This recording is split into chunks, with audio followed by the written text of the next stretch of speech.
literature.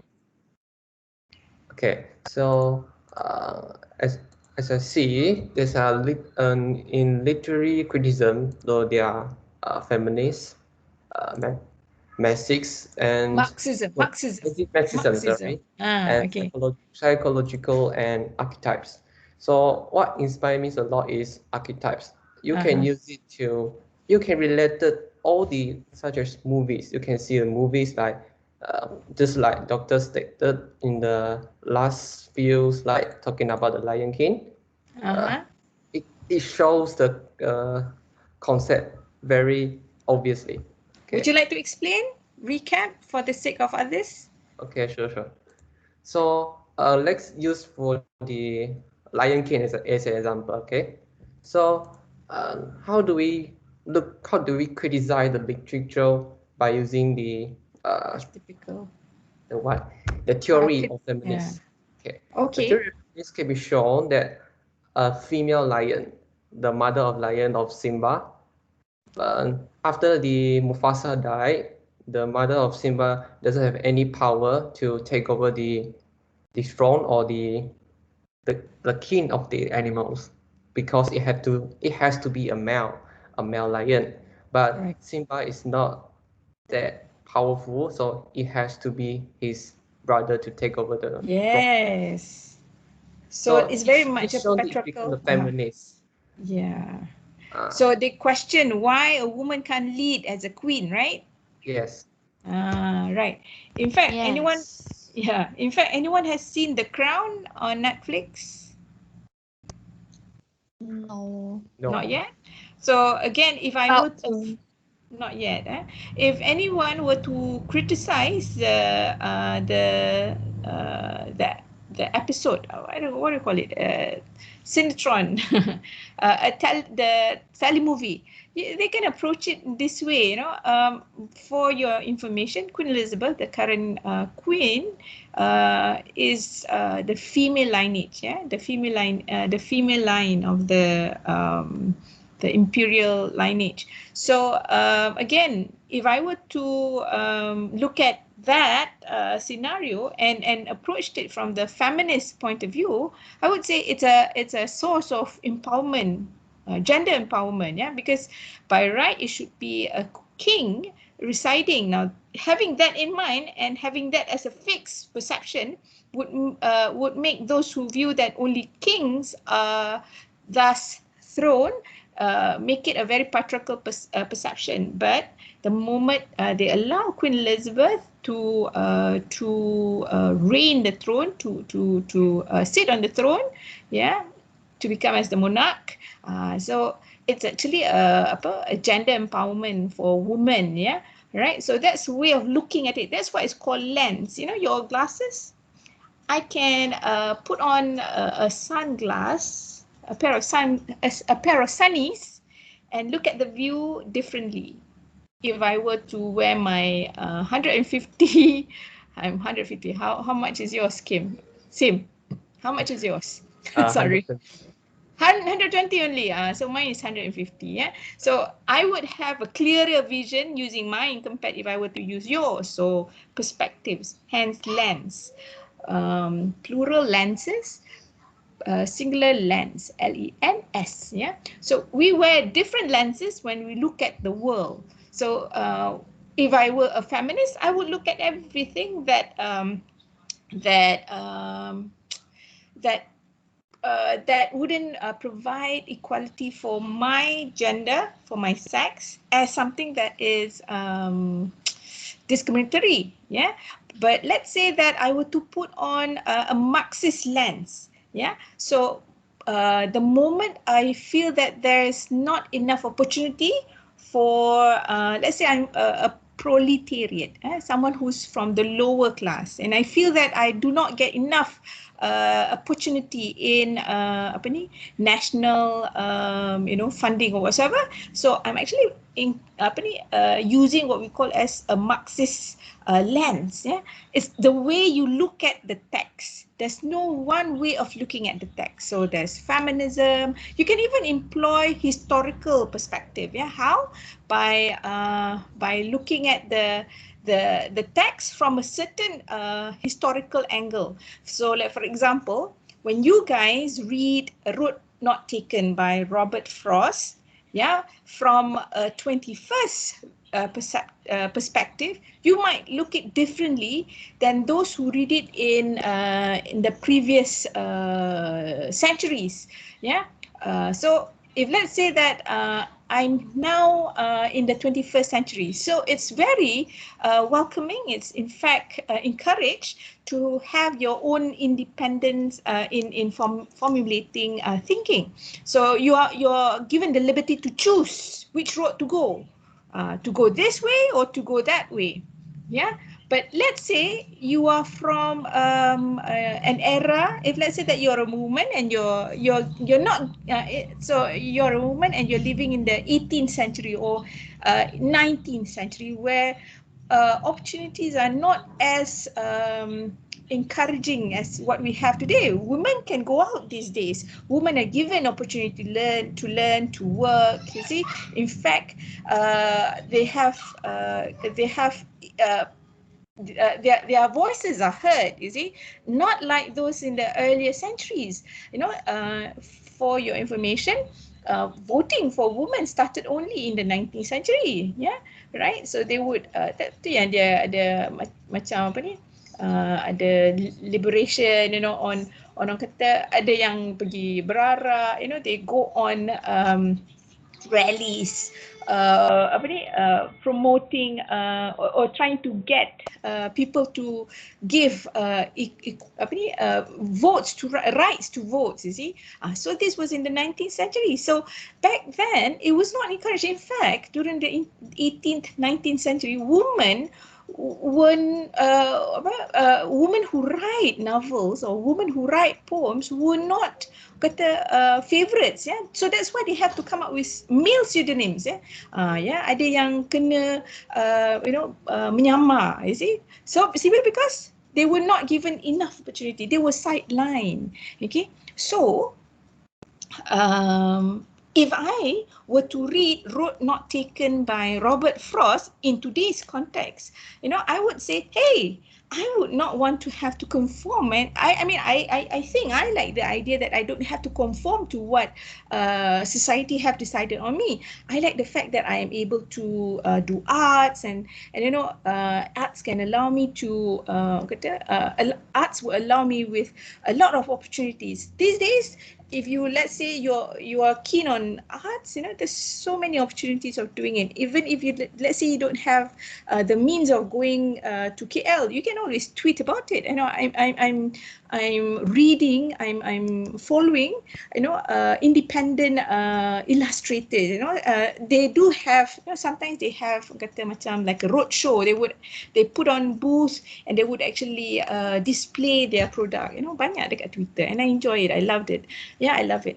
So that's an option. But in those days, when in those days in Malaysia, when the only way to succeed is via the mainstream career line pathways, such as sciences, such as architecture, such as accountancy. So in those days, arts was seen to be it was not regarded as successful. It was something that discouraged, in fact. Yeah. So this is what we call as different perspectives, hence different lenses. So we are going to talk about critical lenses today. Yeah. So boleh follow takat ni? Boleh follow? Are you following? Yes. Yes. All right. Okay, great. Okay, let me hold on. Let me get some things.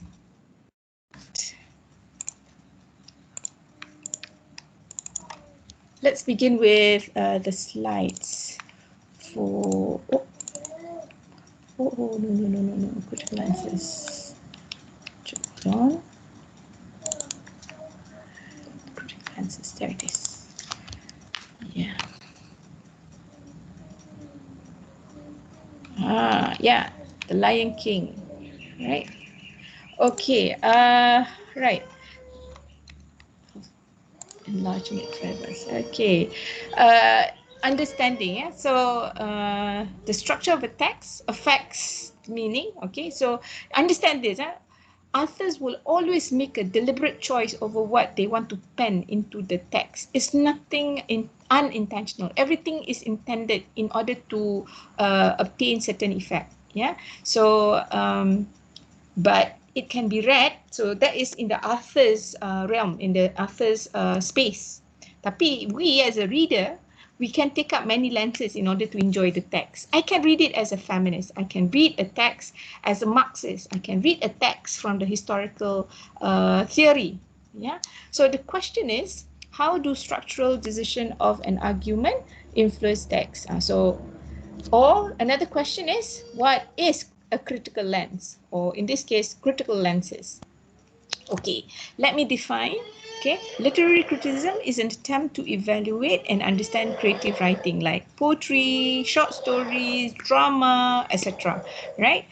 So when you criticize, you basically analyze, you evaluate based on a theoretical framework. So this theoretical framework is the lens. So if I were to employ a feminist theory, if let's say that I'm going to say that I'm going to criticize this from the lens of a feminist, yeah. So I would have to understand theories of feminism.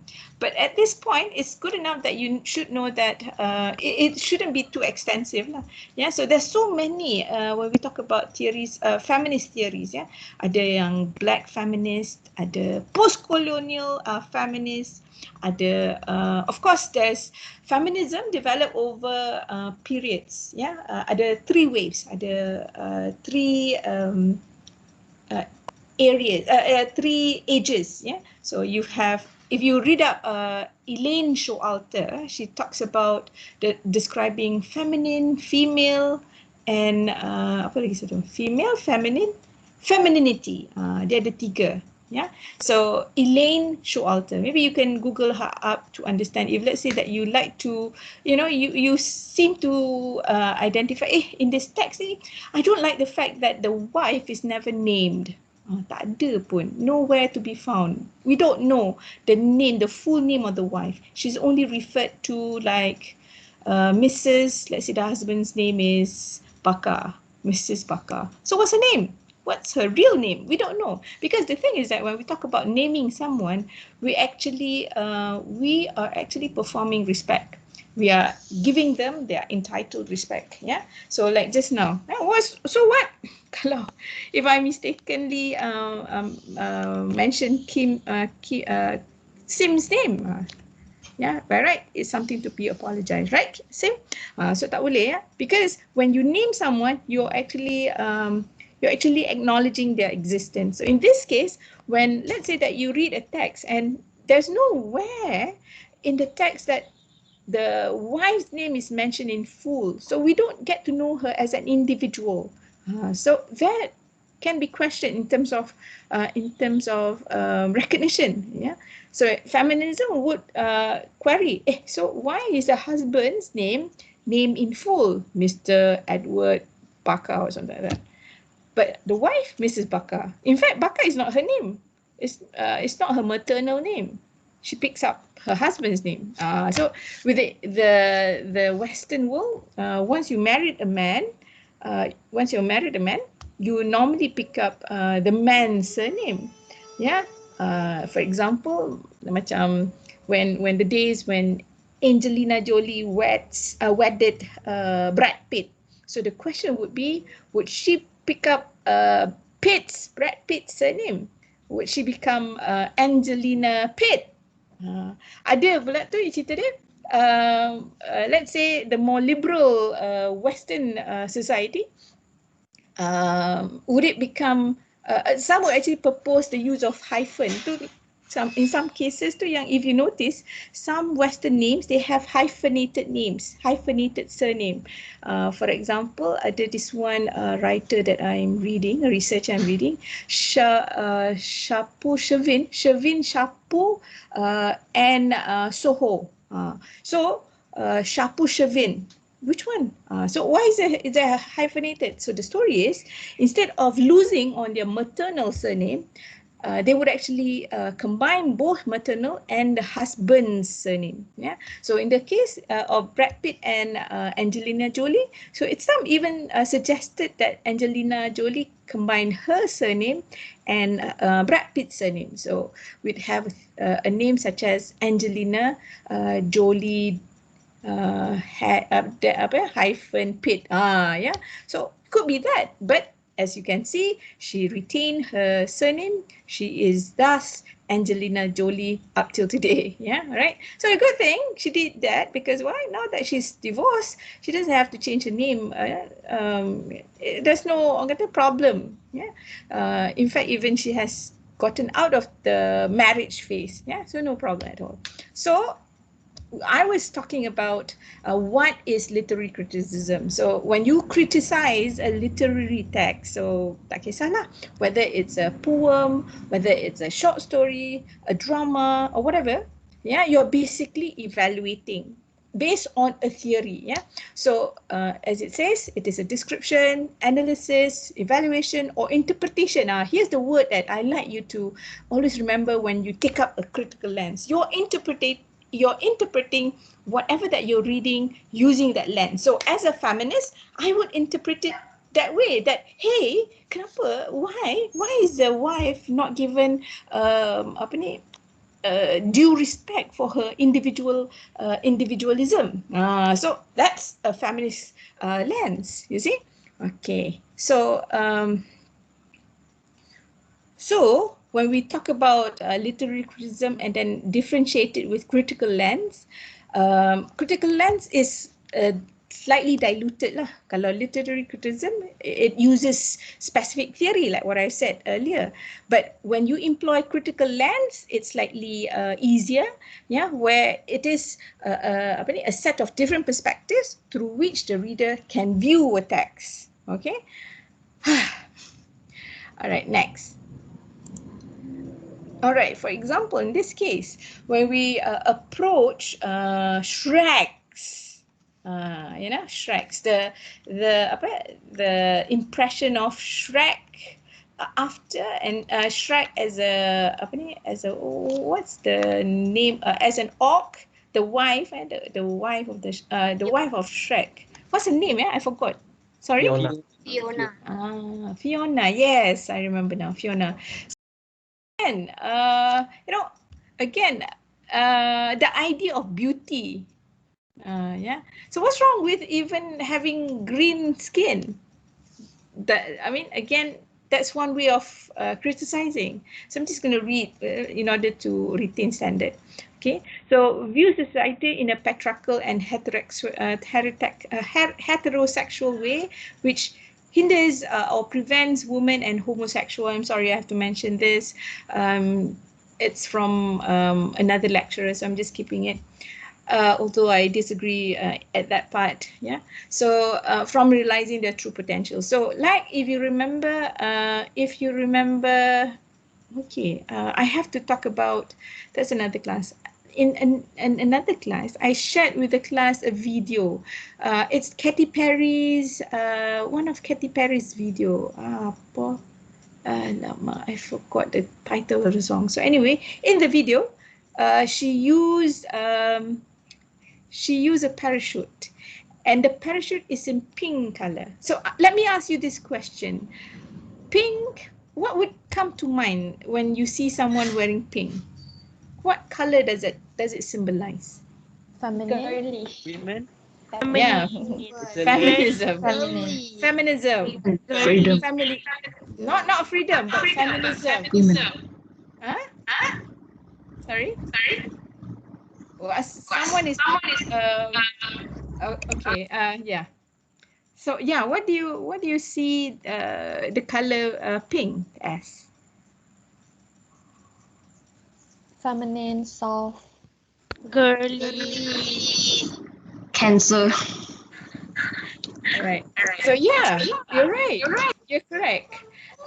So pink is very much a feminist color. So again, that brings out another question when men wears pink, and that's why these men had to disclaim themselves, saying that, hey, I am confident enough to wear pink. There's no problem about me wearing pink.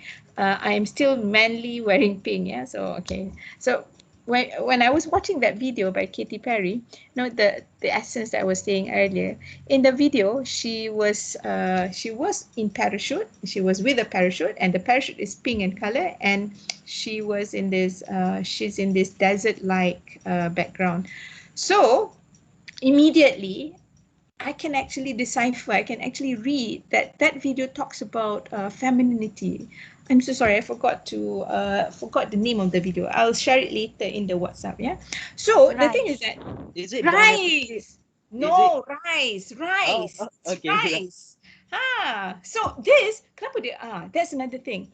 When you look at the text, the fact that the title plays a role. Kenapa? Why did Katy Perry name that video as Rise? What rises? What needs to rise? So you may ask, what needs to rise? So is it talking about wind? No, it's intended for women. Woman needs to raise themselves, to be risen.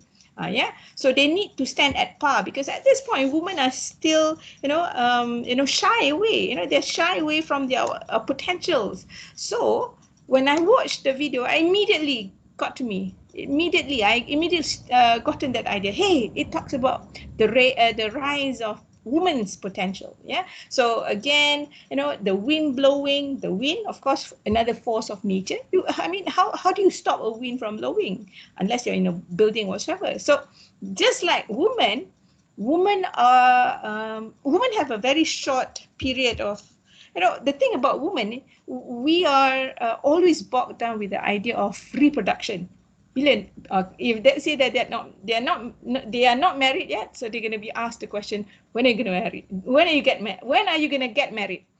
Dah kahwin, when they are married, someone else is going to ask the question, when are you going to get a baby? So let's say they've gotten a baby, one baby. So another question comes in. When's the next one coming? All right. So they're always bogged up with the question of reproduction.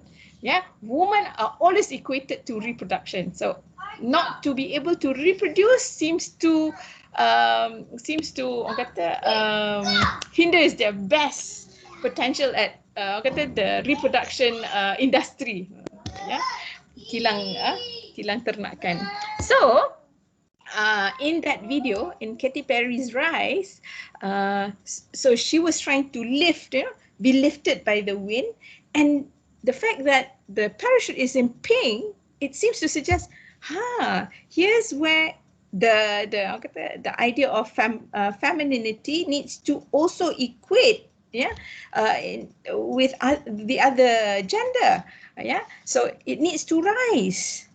But the thing is that she can rise when there's only the force of nature. Without the force of nature, she will always be on land. So she always has to think about that, because the thing is that while she's trying to she's trying to stretch her potential, she's also constrained by the fact that she has a deadline. So women's production only comes to be ineffective starting 40 plus or something like that. Although there are rare cases of women getting pregnant at the age of 48, but very few cases. Yeah. So you see how women are struggling with this idea of reaching to their best potential, at the same time having to worry about their productive capabilities. Yeah. So again, so these are I'm talking as a woman, so I'm relating this.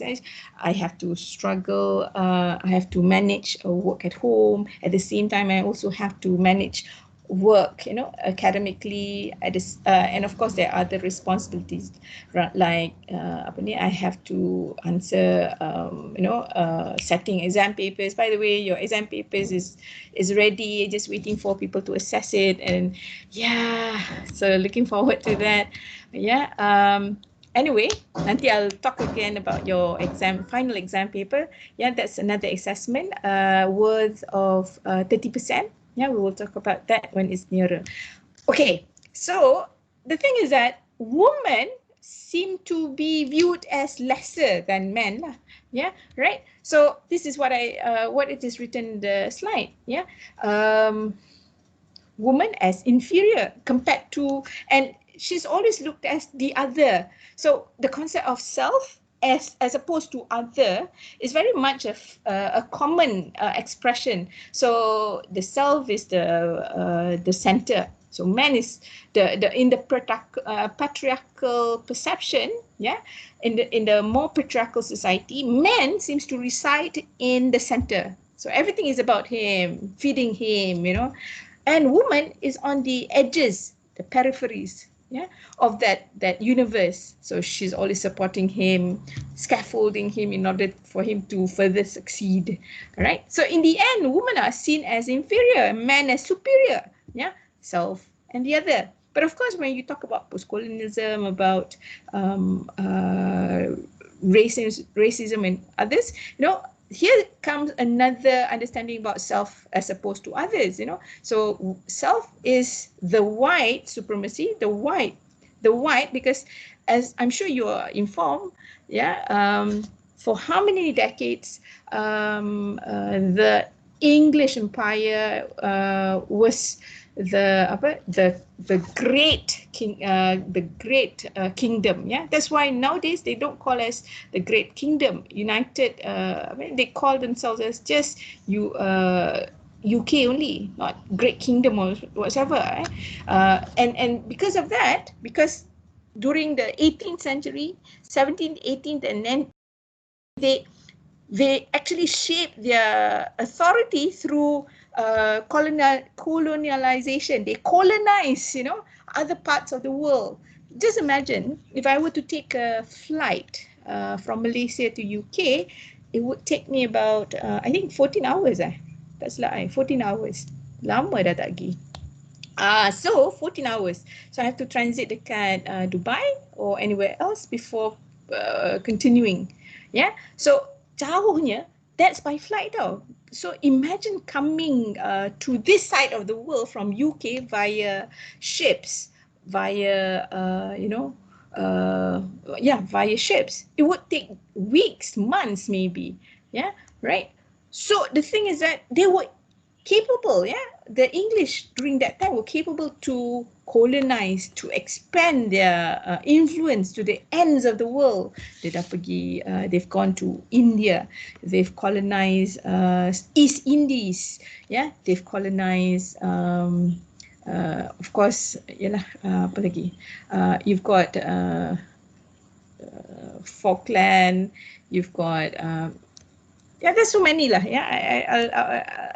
The south part of Africa. I won't be able to recall everything, but you can do your part. Right. So the thing is that when we talk about feminism or gender criticism, right, we normally ask, what is the writer or the author is trying to deliver here? Is she writing it from a patriarchal male perspective where women are not equal to them? Or does this text employ feminism in it, where women are empowered? Yeah, right. So there you have it. That's the first point. Consider the gender or orientation of the authors, or in other cases, like the characters. Yeah, right. Like for example, the suitor, the prince that suits Fiona. That pursues Fiona. Now, I don't think he respects her. Yeah, I don't think he respects her. So that could be approached from a feminist point of view. So the moment that the prince, if I recall it correctly, the moment that he sees Fiona as this green creature, the concept of pursuing her, or his idea of pursuing her is non-present. Yeah, okay, that's one. Okay, how about roles? Now, when we talk about gender roles, we normally would stereotypically assign, woman should always be in the kitchen. Yalah, memang lah. I mean, we would cook. But we don't have to stay there all the time. Yeah, or gender roles like taking care of the baby. Is it very much a woman's role to take care of the baby, of the children, so men don't do their part? Sorry, not trying to be emotional here. All right, so So when we talk about gender roles, we can also avoid from talking about power relation. Okay, so when we talk about power relation, I'm not talking about politics, but we're not talking about UMNO, BN, PN or PH. No. Politics here derives from the word power, hence politics. Yeah. So you can have gender politics, the power play between the two genders. Who is at power? Who decides the house? Who's more at power? So this is what we call as power relation. Who dictates work are done in the kitchen? Who decides taking care of the baby? Who decides bathing the children? So these are discussion about power in a household or between the two genders. Interesting, isn't it? Oh yeah, by the way, my PhD is on gender studies. Tu yang I get overwhelmed when I talk about gender criticism. Banyak I nak comment. Sorry. And I was specializing on men's studies. Yeah. My topic was deviant masculinity. Kalau ada yang minat boleh look it up. Yeah. Alright, so I'm gonna skip this and move to another slide. Okay, Marxism criticism. Normally dia kata Marxism aja, Marxist criticism. So anyway, so what is a Marxist criticism? Yeah. So it views society based on economic and cultural theory of Karl Marx. Karl Marx ni ada walaupun ada yang cakap Karl Marx is very much a communist punya ideology. Yeah, it's the very basis of communism, where if you read on communism, it's about sharing wealth. Yeah, no one should be above the other. So whatever fortune must be returned to the government. So that's the essence of communism. Yeah, right. So it's not communism when we talk about Marxist criticism. It's mainly about economics. Hold on. I'll take a 2 minutes break. I'll have to deal with my kids for a bit. You guys are okay, yeah? Sana? Yeah, Okay, Doktor.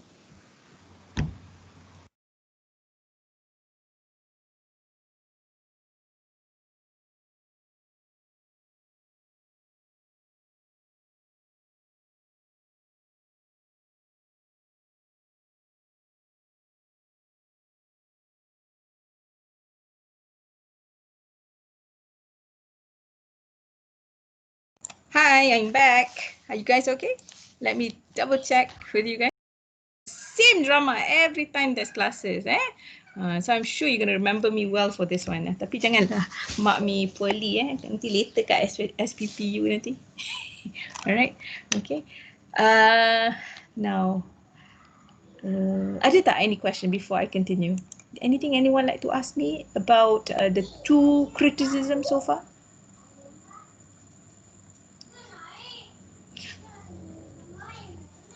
Tak ada. Ada? Tak ada? I have a question, Doctor. Okay, alright. So can we use the Marxist criticism in every literature we read or watch? Okay, so the trick here is you don't macam mana? You can because the thing is that it's about you looking at the text.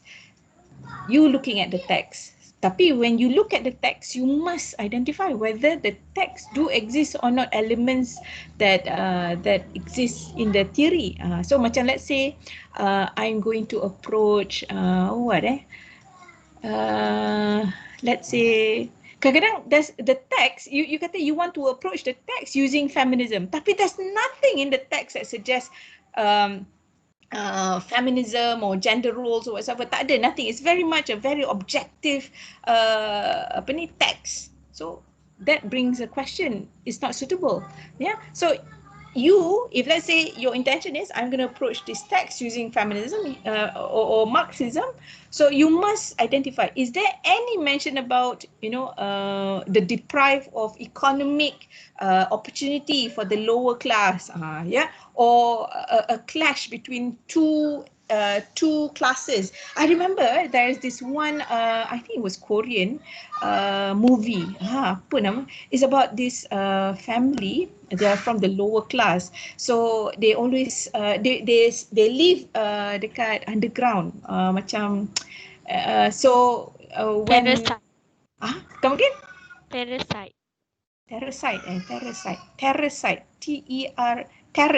Dia macam then they, sorry, let me finish describing it. Alright. So the thing is that somehow another one, okay, the family consists of 4 members. There's the father, the mother, the sister, and the youngest brother. So one day, somehow another, the youngest brother gotten into the family as a tutor. Simply because the friend was mentioning that he's going away and he has hots for the family, the rich family's daughter. So sayang lah kalau if let's say that he's going away and so he cannot tutor the girl, so the girl might fall in love with another tutor. So he has so much confidence with this friend, thinking that the friend won't fall in love with the rich man's daughter. So dia kata, oh, why don't you try and be her tutor teaching English? Anyone rings a bell? Ingat tak what's the name of that movie? I think it won best movie last year ke sana. Sorry? Parasite. Parasite. Parasite Okay. Okay. All right. So so in that movie, note Sim, that movie is very much you can approach that movie using Marxism simply because it's a clash between two classes. The lower class trying to get equal opportunity at the best deals in life, so tak naklah duduk, they don't want to forever stay at the at the lower ground, at the underground, because they were staying in a, what do you call it, what do you remember, macam drainage. So every time they how did the rich people describe them, whenever they come come to work, there will be this one smell, the stench of the underground. Wow. Kalau so in that case, kalau and when do they get this stench? Via the LRT, dia kata. So if you are to, macam it's like contagious. So it feels so condescending. Macam wow, this uppity, this upper class people look at us very. So that is very much a Marxist theory at play. So that's how you look at it. So kalau I don't remember where I read it, but someone was commenting, they're criticizing that movie. So it's very much dia kata, they mentioned that the movie discusses class struggle, a struggle between classes, how the rich perceive the lower class, and of course the lower class looks at the upper class. So dia ada macam ada combat lah, right? So have I answered your question, Sim? Doctor. Where you? Helmi here. Helmi, hello. I just want to share something about your theories just now. You say about the classes. You say about the masses just now. Maybe I can relate it to the movie Hunger Games. Okay, tak tengok lah. Okay. It was a real live action movie based on the novel by Susan Collins. So it's like 3 series. So from the feminism, if anyone in the class maybe can relate it, it's from the Katniss Everdeen, the character, the main character. So she portrayed feminism, and also about the classes, I think Marxism, the president's. Oh, there. Okay. Yeah. Like macam kalau let's say if there's a king who wishes to have all the richness and keep it to himself, while the orang bawahan, the low caste, the lower class have to struggle, so that's I think that's the understanding, right, Doctor? Yeah, betul. Boleh terima. Yes, you're right. Okay. Yes. So, but the thing is that we're not looking at movies, you see. I'm just giving you an analogy so that you can understand how critical lenses are used to perceive something, So the thing is that we're not going to look at movies, So don't go and view movies for this assignment, So we are going to basically analyze, evaluate, describe about text. So That's the essence of the third assessment. Okay, yeah. So I've not prepared the rubrics yet. Okay, so I hope to do it by the end of this week. So it won't be due on the 9th. Yeah, so I'll extend it to sometime on the 21st. Rasa sempat lagi, yeah. So that gives you 2 weeks to prep for your critical perspectives, and it's worth, I think, 20%, right? So what do you do? Yes, in short, yeah. So again, I think you have started work on portfolio. I agree. Would you agree? I assume. Yeah. Yeah. So okay, take any of the text that you favor and you feel that you can approach it using any of the critical lenses, feminism, yeah, historical perspective, or Marxism, if Sim is interested. Yeah. So approach it from those criticism, yeah, and see how you can relate it. So let's go back to the slides. Okay. Right. Questions like macam, who has the power? So tu orang kata power, money equates to power. Yeah, betul. Yeah. That's why Islam encourages its followers to be rich and independent instead of depending on others. That's why I tell my children, you have to learn to do your ABC. Simply why?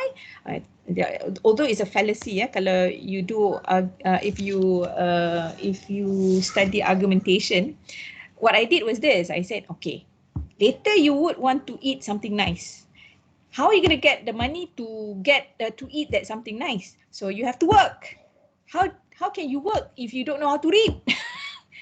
So how do you read if you don't learn your ABC? Kesian anak-anak I kan. I use that logic. But if you study argumentation, that's a bad fallacy. That's a fallacy, yeah? A logical fallacy. You cannot use that. Yeah, right? So anyway, it seems to work somehow, yeah? So again, like what I was saying, questions such as who has the power, who has the money, power, money, yeah, in that play. And in this case of Shrek, yeah, there's a difference between the king, the prince, and Shrek, right? So Shrek, it lives at the outskirts of at the countryside, and he lives basically in a house that is made of mud compared to the prince, to the king, right? Or questions like, what role does power, money, or class play in this work, in the text? Yeah, does it work in a domineering way, or does it empower everyone, or it is limited to certain group of people? Is money shared? Is wealth shared? Yeah. So later nanti you will learn social justice, inclusive society. So that's the word these days, trending these days. Inclusive society, where you want to include everyone. Everyone is in. Yeah, everyone is given opportunity to share the wealth. Yeah. So is this portrayed in the text? So if it doesn't, so it's a wonderful way. It's one perspective of criticizing that text, right? Or what happens? What happens as a result in difference of power, money? So in this case, if I were to criticize Shrek, like what I was saying, he lives in the countryside.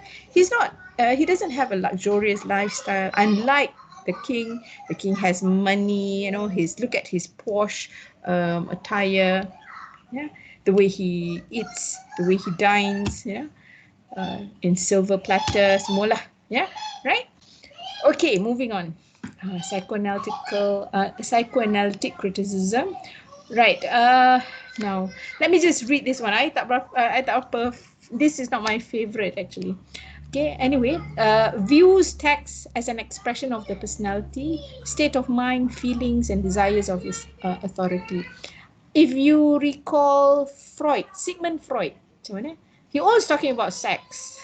Sikit-sikit dia pasal sex. So again, some people question, is that the sort of person that he is?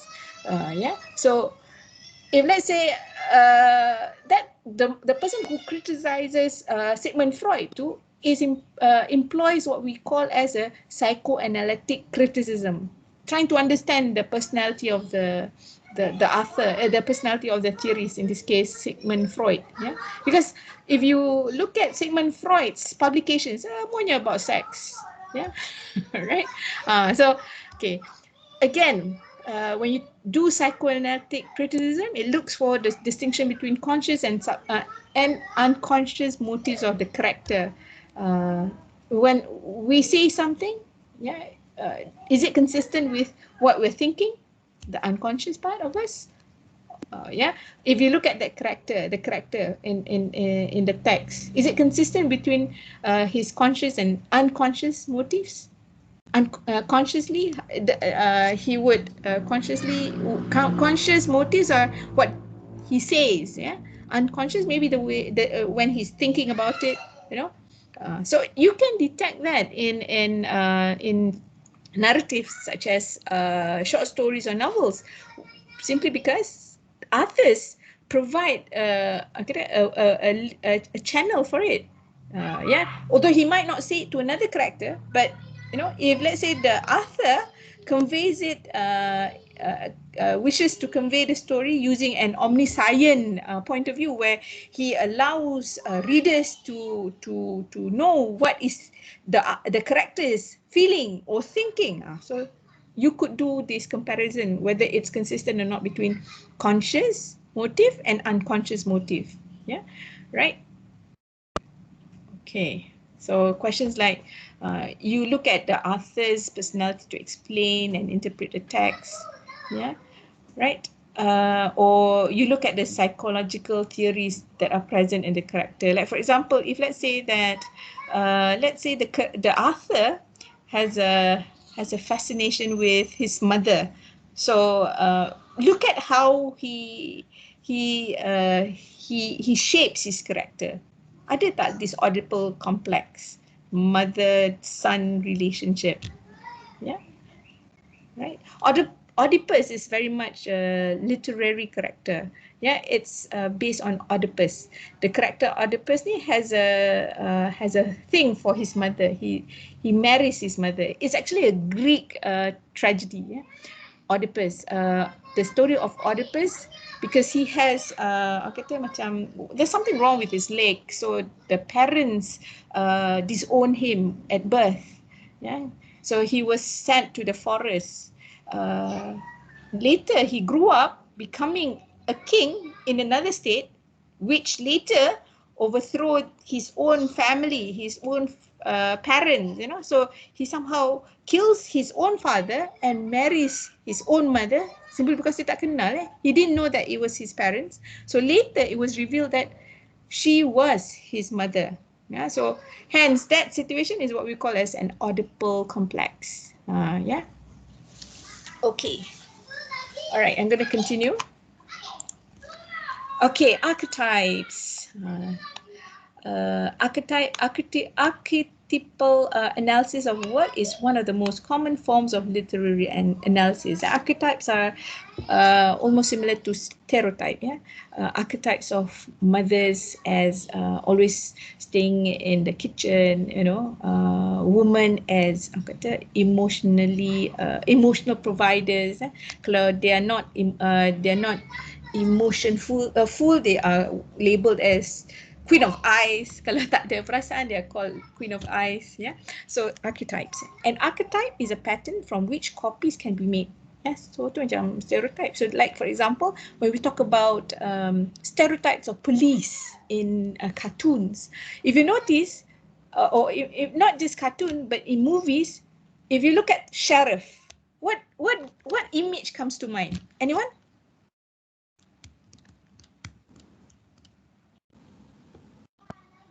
I think lazy. Wow. Okay. Some more? Come on. Lagi? What else?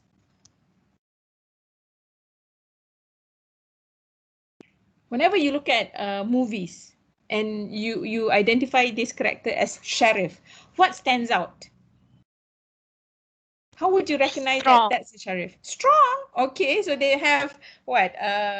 Those muscles. Okay, we're talking about sheriff, not police, Sheriff. With a Louisiana accent. Okay, the Texan cowboy. accent. Yes, cowboy. They're always associated with the cowboy world. Yeah. All right. Lagi? What else?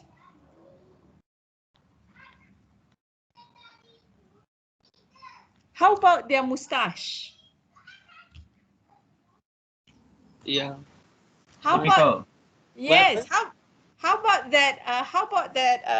That star The as the badge. badge? The Yes, and the fact that the badge is always shiny, that it beams, beams back the sunlight.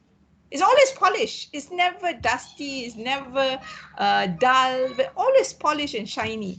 Do you agree?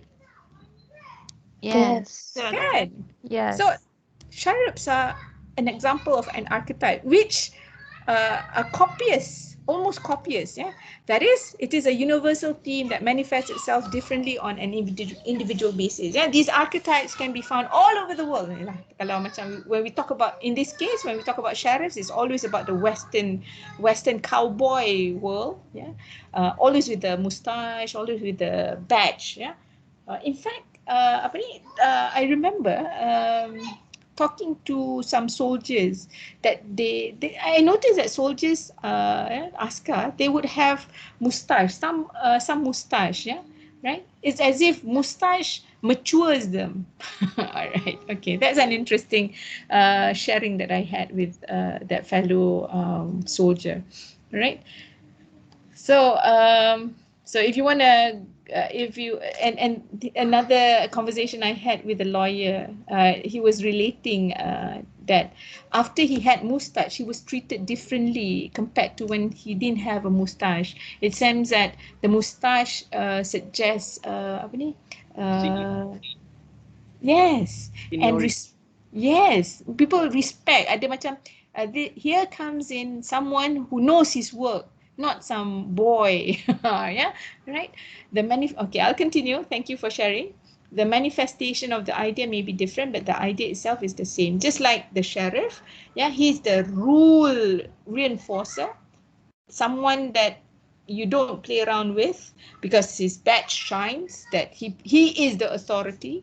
Yeah. So when we talk about archetypes, we are dealing with two categories: characters and situations or symbols. Right. So like if we talk about characters, we can look at the hero. Right? Well, hero is always seen as someone who is courageous, the good guy. Yeah, someone who's going to save the day. He's my hero. Yeah, or an outcast, someone who's always the black sheep. Yeah, or a scapegoat. There will always be these archetypes. Yeah, scapegoat. Who's going to be blamed? Yeah, I'll leave the rest for your reading. Yeah, of course, when we talk about situation and symbols, yeah, we've got like water. I like to draw your attention on water. Water is a symbol of life, cleansing and rebirthing. Yeah, it's a strong life force, and it is often depicted as a living, reasoning force. Yeah, the rest you can read, because I'm trying to catch up on the other slide that I wish to share with you guys. Strategies. I need to start on that one. Okay, I was talking about historical criticism. Remember what I said, that a text can be viewed differently. In fact, even in the times that it is read. Yeah. So you guys, in fact, you guys would look at things differently than me. The way I look at things is I grew up in the 80s and the 90s, and I'm sure you would have a different perspective about life. Yeah. Right. So that's one way of looking at it. Another way of looking at it is this: views text as a closely related to the time during which the author writes. So by right, although you can look at yourself as a reader, so we call that as a reader response criticism, you have your own meaning at approaching the text to reader response criticism. But let's say you're going to employ historical criticism, you have to situate your reading in the context that the author is writing. For example, if let's say I'm reading Shakespeare, I cannot be reading it from I mean, if I were to use a historical perspective, a historical criticism, I cannot be reading it in my context. I would have to somehow transform myself and go back into space, go into that history where I am now in Shakespearean period. So that is what it means here. So focus on the social, political, economic, cultural, intellectual climate of the time. So you look at how things are done during that time. For example, like if I were to look at Romeo and Juliet during the Renaissance, the main idea is a clash of classes, a clash of family clashes. Two family fighting, they're never good with each other, and so when Juliet wishes to marry Romeo, it becomes an issue. But at that time, why is so much a fuss? Why is there so much a fuss about maintaining family classes, family sanctity or something like that? So it was viewed differently back then. Yeah, these days it's okay. I mean, families these days are very much liberating. You know, they are more open-minded, but not during those times. Yeah, so if I were to approach a text, looking at, let's say that text was written during colonialism, where, for example, during the rule of English in Malaya. So I would have to situate myself to that situation. I cannot be looking at it in the 21st century as a Malaysian. No, you can't. Yeah, right? So that's one way of reading it. Okay. You can read this one. Okay. And that's all good, yeah? Okay. So I'm going to cut short, and I need to share with you some strategies so that you can be ahead in your e-portfolio, yeah? So what you're doing is you're building an e-portfolio. Kalau portfolio je, it must be something hard. It must be hard copy. So when I assign you to maintain blogs, it's what we call as an e-portfolio, right? Okay. Where are we?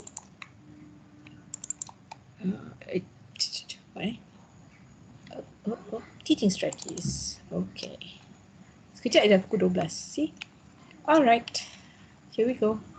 Now, okay, everything that I share today is taken from this book.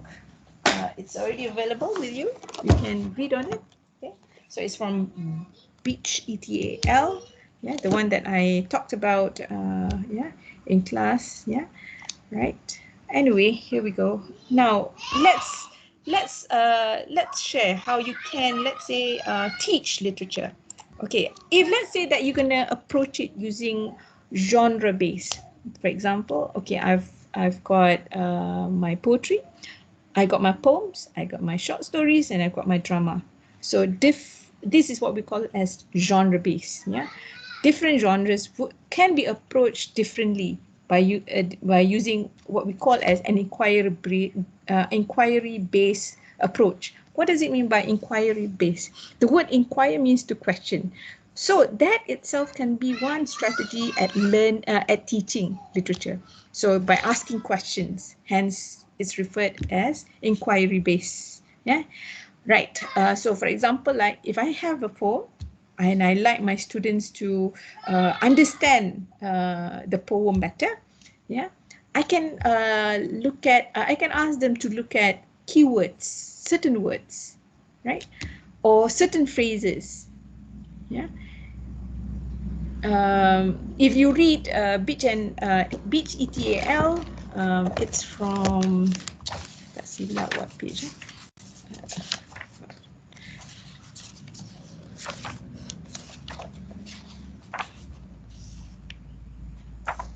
Yeah, 136. They talk about this one particular poem. Yeah, womanhood. Yeah, so even the title itself can be inquired. Why? What do you understand from the word womanhood? So, or do you see anything that talks about classes, about different jobs? Is there Are there mention about jobs in this poem? So those are assigning students to approach the text by asking questions, yeah, looking at keywords. So that's one. Or for example, another strategy could be asking them to visualize and use senses. How do you feel when someone is busy working? The idea of working is in that poem, right? Or how do you feel when someone is busy daydreaming? What's the essence of daydreaming as opposed to working? So they would know the idea of working, maybe, or they would know the idea of daydreaming. What do you do when you're daydreaming? I hope you're not daydreaming while you're at home. I hope you are busy doing your work. Please say that you are. Of course I do. Yeah. Say, berangan je tak jalan kerja. Or another approach is, what do you understand about the persona? So you've got persona, you've got subject. So when you talk about a poem, there's these two elements, yeah. Who is the persona and who, okay, persona is not the